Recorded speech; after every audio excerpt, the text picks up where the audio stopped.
Now, Kenya's President William Ruto has refused to declare a state of emergency despite the devastation being caused by floods in the country. In an interview with Focus on Africa, he said that every resource in his reach has been deployed, but now is not the time for a blame game. The death toll across Kenya has now hit 169, including 66 people killed in the last 24 hours. In a statement, the Kenyan government said more than 190,000 people have been displaced. Now, to other East African countries, Uganda, Tanzania, Burundi, and the Democratic Republic of Congo have also been hit by the storms. Some regions in Rwanda, Ethiopia, and Somalia have been experiencing heavy rainfall and flash floods.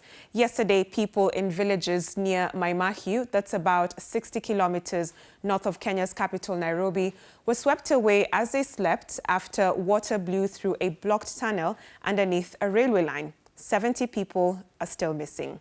Kenya's cabinet met today and has directed people living near water reservoirs, areas prone to flooding, mudslides, to move out within 48 hours as weather forecasts indicate that more rainfall is expected in the coming days.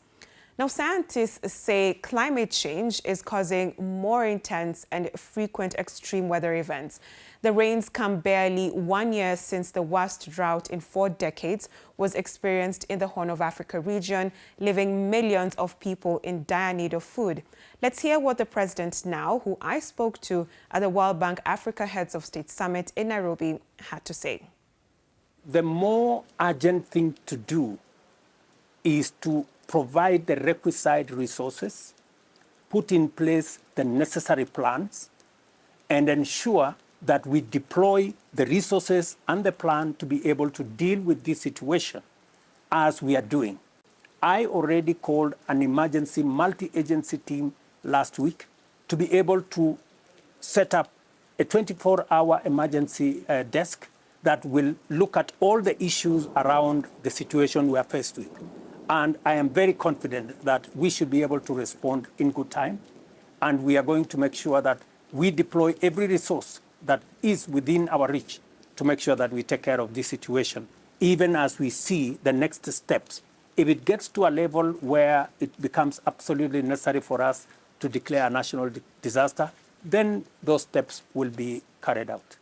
Flooding has been a huge concern, not only in Kenya, Tanzania, but also in Burundi. But if we were to focus more in Kenya, about 42 people have lost their lives following a mudslide in Mai Mahiu, yet a huge conference was currently ongoing. Wouldn't it have been fair to reschedule the conference? This conference was about climate financing. It was exactly addressing the mudslide that is going on. It was addressing the floods that are going on. We were sitting here to agree with the international community that we are behind in climate financing. And it is the reason why we were in this conference, so that we can align resources from the donor community, resources from the private sector to respond to climate change, so that we can fund activities that are going to make sure that we have climate positive growth. In Kenya, we've also seen county governments complaining that the response from the national government has been slow. What would you have to say about that, considering the fact that these are county governments that are blaming the national governments? The instruments that have been built into budgets give every government at all levels, government at the national level, government at the county level, emergency resources. There is always room for any county to adjust their budgets to take care of emergencies. So while it is true that we have an emergency situation and we need to respond, every level of government has been built into the budget that a certain percentage of their budget can be reorganized to meet emergency requirements. It is the reason why, as early as last week, we already had food items being sent out to places where there are floods. So would you say, in terms of response, would you be blaming county governments for making the response not adequate enough, given the fact that you've already mentioned that they have emergency budgets within them, but they've not been able to reallocate them? I don't think this is the moment for blame game.